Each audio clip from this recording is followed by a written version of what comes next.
Guys, ഇന്ന് ഞാൻ ഉണ്ടാക്കാൻ വേണ്ടി പോകുന്നത് ഫ്രഞ്ച് ഫ്രൈസ് ആണ് കേട്ടോ. അപ്പൊ എന്നോട് സൂന പറഞ്ഞു, മാമി ഫ്രഞ്ച് ഫ്രൈസ് ഉണ്ടാക്കി തരുമെന്ന്.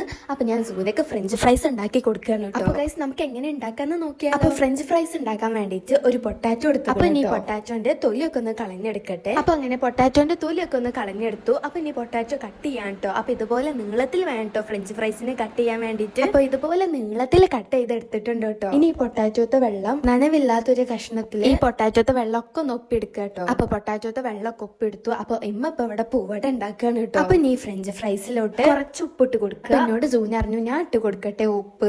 അപ്പൊ സൂനനെ കേട്ടോ ഉപ്പും കോൺഫ്ലവർ പൊടിയൊക്കെ ഇട്ട് കൊടുത്തത്. എന്നിട്ടൊരു 2 സ്പൂണ് കോൺഫ്ലവർ പൊടിയും ഇട്ട് കൊടുത്തു. എന്നിട്ടൊരു സ്പൂണ് അരിപ്പൊടിയും ഇട്ട് കൊടുത്തു കേട്ടോ. അപ്പൊ എന്നിട്ട് സൂനനെ കേട്ടോ മിക്സ് ആക്കുന്നു. എന്നിട്ട് പിന്നെ ഞാനൊന്ന് നന്നായിട്ട് മിക്സ് ആക്കി എടുത്തു കേട്ടോ. അപ്പൊ ഇനി ഫ്രഞ്ച് ഫ്രൈസ് ഒന്ന് ഫ്രൈ ചെയ്തെടുക്കാം. അപ്പൊ ഫ്ലെയിം ഒക്കെ ഓൺ ആക്കി. അപ്പൊ എന്നിട്ട് ഒരു പാൻ വെച്ച് കൊടുത്തു. അതിക്ക് കുറച്ച് എണ്ണ ഒഴിച്ചു കൊടുത്തു. എന്നിട്ട് ഫ്രഞ്ച് ഫ്രൈസ് ഇട്ട് കൊടുത്തു. അപ്പൊ ഇനി ഇതൊന്ന് ഫ്രൈ ചെയ്തെടുക്കാം. അപ്പൊ ഇതുപോലെ ഫ്രൈ ആയി വന്നിട്ടുണ്ട് കേട്ടോ. അങ്ങനെ ഫ്രഞ്ച് ഫ്രൈസ് റെഡിയായി. അപ്പൊ ഇനി ഞങ്ങള് ഫ്രഞ്ച് ഫ്രൈസ് ഒന്ന് കഴിച്ച് നോക്കട്ടെ കേട്ടോ. അപ്പൊ ഞങ്ങള് ടൊമാറ്റോ സോസിൽ ഒപ്പിയിട്ടാണ് കഴിക്കുന്നത്. അപ്പൊ നല്ല ടേസ്റ്റ് ഉണ്ട് കേട്ടോ ഫ്രഞ്ച് ഫ്രൈസ് കഴിക്കാൻ വേണ്ടിട്ട്. എനിക്കും സൂനക്കൊക്കെ നല്ല ഇഷ്ടപ്പെട്ടു. അപ്പൊ എന്നിട്ട് അങ്ങനെ ഫ്രഞ്ച് ഫ്രൈസ് ഒക്കെ കഴിച്ചുകൊണ്ടിരിക്കുകയാണ്. അപ്പൊ ഇമ്മ ഇപ്പൊ അവിടെ പൂവട ഫ്രൈ ചെയ്തുകൊണ്ടിരിക്കുകയാണ്. അപ്പൊ പൂവട ഇവിടെ റെഡി ആയിട്ടുണ്ട്. അപ്പൊ അങ്ങനെ പൂവടയും ചായയും ഒക്കെ കുടിച്ചു കേട്ടോ. പിന്നെ അപ്പൊ ഗൈസ് ഇത്രേ ഉള്ളൂ കേട്ടോ ഇന്നത്തെ വീഡിയോ. അപ്പൊ എല്ലാവരും ഇന്നത്തെ വീഡിയോ ഇഷ്ടപ്പെട്ടാല് ലൈക്ക് ചെയ്യുക, ഷെയർ ചെയ്യുക, സബ്സ്ക്രൈബ് ചെയ്യുക. അപ്പൊ ഗൈസ് നമുക്ക് അടുത്തൊരു വീഡിയോ ആയിട്ട് വീണ്ടും കാണാം. Bye guys.